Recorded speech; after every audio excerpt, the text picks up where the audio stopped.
Friends మీరు సొంతంగా computer build చేయాలనుకున్నా లేదంటే కంప్యూటర్ని షాప్ వెళ్ళి కొనాలనుకున్నా నేను ఇదివరకే పార్ట్ 1 వీడియో చూసా. సో కంప్యూటర్లో ఏ పార్ట్స్ ఉంటాయని చెప్పి పార్ట్ 2 వీడియోలో మీ కంప్యూటర్కి ప్రాసెసర్ని ఏ విధంగా సెలెక్ట్ చేసుకోవాలని చెప్పి పార్ట్ 3 వీడియోలో సో మీరు ప్రాసెసర్ తీసుకున్న తర్వాత సో మీరు మదర్ బోర్డ్ అయితే చూస్ చేసుకోవాలి. అంటే మీరు మదర్ బోర్డ్ కొనేటప్పుడు ఏ ఫీచర్ చెక్ చేసుకోవాలని చెప్పి ఇప్పుడు ఈ వీడియోలో అయితే క్లియర్గా తెలుసుకుందాం.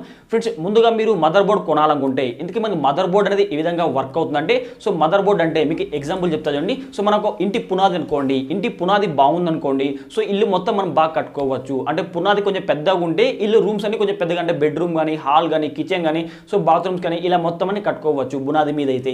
సో ఆ విధంగా మదర్ బోర్డ్ కూడా మనకి ఈ విధంగానే వర్క్ అవుతుంది. అంటే మనకు ర్యామ్ కానీ లేదంటే సిపియు అంటే ప్రాసెసర్ కానీ లేదంటే గ్రాఫిక్ కార్డ్ కానీ లేదంటే మీకు ఏమైనా ఎస్ఎస్డి అంటే స్టోరేజ్ సంబంధించి ఎస్ఎస్డి కానీ హెచ్డిడి కానీ లేదంటే ఎస్ఎం మొత్తం ఇవన్నీ మనకు మదర్ బోర్డ్లో అయితే ఫిట్ చేస్తాము. సో మదర్ బోర్డ్ అయితే మనకు పునాదిలాగా వర్క్ అవుతుంది. సో పునాదిలాగా మదర్ బోర్డ్ అయితే ఉంటుంది. సో ముందుగా మీరు మదర్ బోర్డు కొనేటప్పుడు కొన్ని ముఖ్యమైన విషయాలు అయితే కన్సిడర్ చేసుకోవాలి. అవేమిటంటే సో మనకు మదర్ బోర్డ్లో అయితే ముందుగా మనకు సాకెట్ టైప్ అయితే మీరు కన్సిడర్ చేసుకోండి. ఇందుకీ సాకెట్ టైప్ అంటే ఏమిటంటే సో మీరు సిపియు అంటే ప్రాసెసర్ని చూస్ చేసుకుంటారు కదా, ఆ ప్రాసెసర్లో క్లియర్గా స్పెసిఫికేషన్లో మెన్షన్ చేసి ఉంటాడు. ఫర్ ఎగ్జాంపుల్గా ఈ సిపియు అనేది ఈ మదర్ బోర్డ్కి సరిపోతుందని చెప్పి క్లియర్గా మెన్షన్ చేసి ఉంటాడు. ఆ సాకెట్ టైప్ అయితే మీరు తెలుసుకోవాలి. సో ఫర్ ఎగ్జాంపుల్గా చూసుకున్నట్లయితే ఇంటెల్కి సంబంధించి సో ఇంటెల్కి సంబంధించిన ప్రాసెసర్ అనేది రైజన్కి సంబంధించిన మదర్ బోర్డ్లో ఫిట్ చేస్తే మనకు వర్క్ కాదు.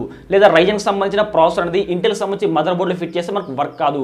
కావున ఇంటెల్కి సపరేట్గా మదర్ బోర్డ్స్ ఉంటాయి, రైజన్కి సపరేట్గా మదర్ బోర్డ్స్ అయితే ఉంటాయి. ముందుగా మీరు సాకెట్ టైప్ అయితే కన్సిడర్ చేసుకోండి. ఫ్రెండ్స్ సాకెట్ టైప్ మీరు కన్సిడర్ చేసుకున్న తర్వాత ఫామ్ ఫ్యాక్టర్ అయితే కన్సిడర్ చేసుకోవాలి. ఇందుకు ఈ ఫామ్ ఫ్యాక్టర్ అంటే ఏమిటంటే సో మదర్ బోర్డ్ సైజ్ బట్టి మనకు ఫామ్ ఫ్యాక్టర్ అయితే ఉంటుంది. ఇది మనకు మినీ ఐటీఎక్స్ అని చెప్పి లేదంటే మైక్రో ఏటీఎక్స్ అని చెప్పి స్టాండర్డ్ ఏటీఎక్స్ అని చెప్పి ఇట్లా ఉంటుంది. ఇందుకు మన మినీ ఐటీఎక్స్ అనేది చాలా చిన్నగా అయితే ఉంటుంది.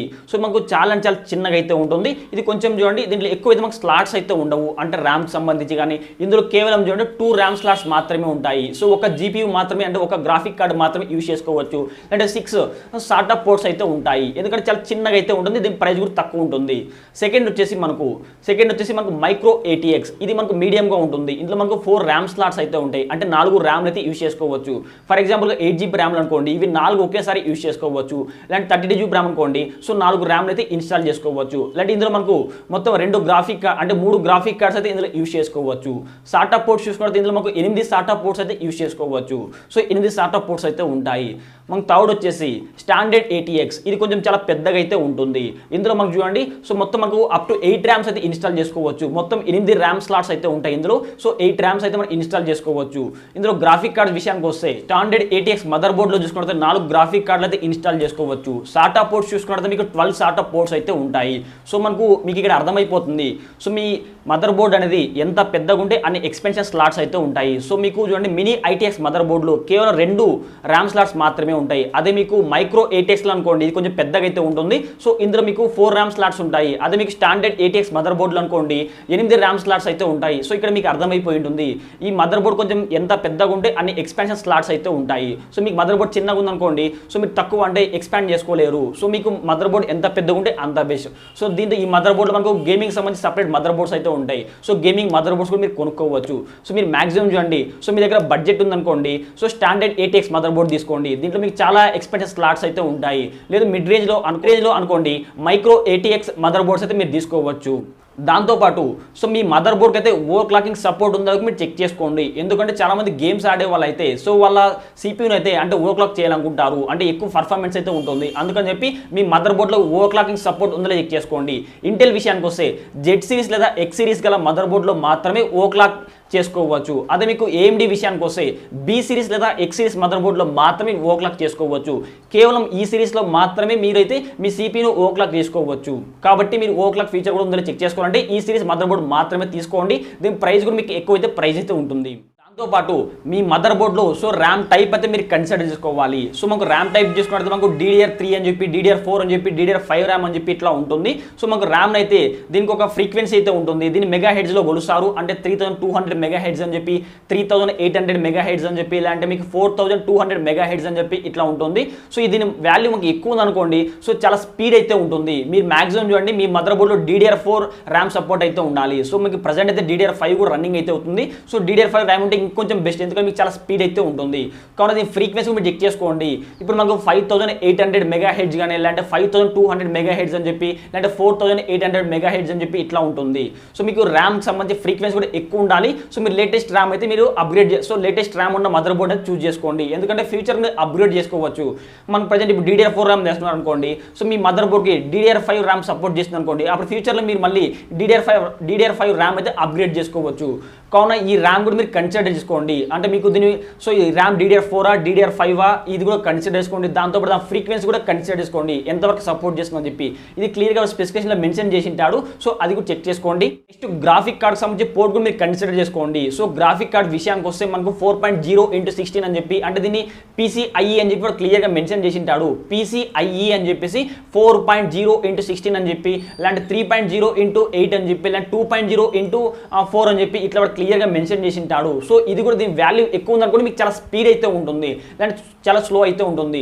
సో ప్రజెంట్ అయితే మనకు అంటే PCIe 5.0x16 అని చెప్పి ఇట్లా ఉంటుంది. సో మీకు కొంచెం ఎక్కువ తీసుకున్న, సో మీకు మీ మదర్ బోర్డు ఎక్కువ సపోర్ట్ చేసింది అనుకోండి, సో మీరు చిన్నది వల్ల పెద్ద ప్రాబ్లం లేదు. బట్ కానీ సో మీ మదర్ బోర్డు ఎక్కువ సపోర్ట్ చేయలేదు అనుకోండి, మీరు చిన్న దాంట్లో మీకు కొంచెం పెద్దది పెట్టారనుకోండి, మీకు అంత సపోర్ట్ అయితే చేయదు, అంత స్పీడ్ అయితే ఉండదు.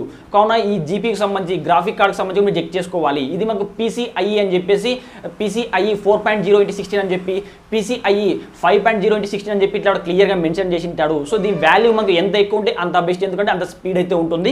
మీరు సార్ట్ పోర్ట్స్ అయితే కన్సిడర్ చేసుకోండి. ఈ సార్ట్ పోర్ట్స్ మనకు ఎంత ఎక్కువ ఉంటే అంత బెస్ట్, ఎందుకంటే దీంట్లో మనకు స్టోరేజ్ సంబంధించి హార్డ్ డిస్క్ కానీ, లేదంటే సాలిడ్ స్టేట్ డ్రైవ్ అంటే SSD కానీ ఇన్స్టాల్ చేసుకోవచ్చు. సో ఇవి కూడా కన్సిడర్ చేసుకోండి. ఇవి మీకు అట్లీస్ట్ 6 లేదా అట్లీస్ట్ మీకు 6 పోర్ట్స్ అయితే ఉండాలి, సార్ట్ పోర్ట్స్ అయితే. మీరు అప్పుడు వాటిని ఇన్స్టాల్ చేసుకోవచ్చు. అంటే 2 SSDలు కానీ, లేదంటే మీకు ఒక 2 HDD కానీ ఇన్స్టాల్ చేసుకోవచ్చు. వీటిని కూడా చెక్ చేసుకోండి. దాంతోపాటు M.2 NVMe సపోర్ట్ కూడా ఉందో చెక్ చేసుకోండి, ఎందుకంటే మీరు SSD చాలా స్పీడ్ అయితే ఉంటుంది, వాటిని అయితే ఇన్స్టాల్ చేసుకోవచ్చు. నెక్స్ట్ మీరు తీసుకునే మదర్ బోర్డ్లో RGB సపోర్ట్ చెక్ చేసుకోండి, ఎందుకంటే సో గేమర్స్ కానీ ఇలాంటి వాళ్ళ PC బాగా లుక్ కనిపించాలని చెప్పి చాలా మంది RGB ఫ్యాన్స్ అయితే ఇవి చేస్తుంటారు కదా. సో RGB సపోర్ట్ కూడా ఉందో చెక్ చేసుకోండి.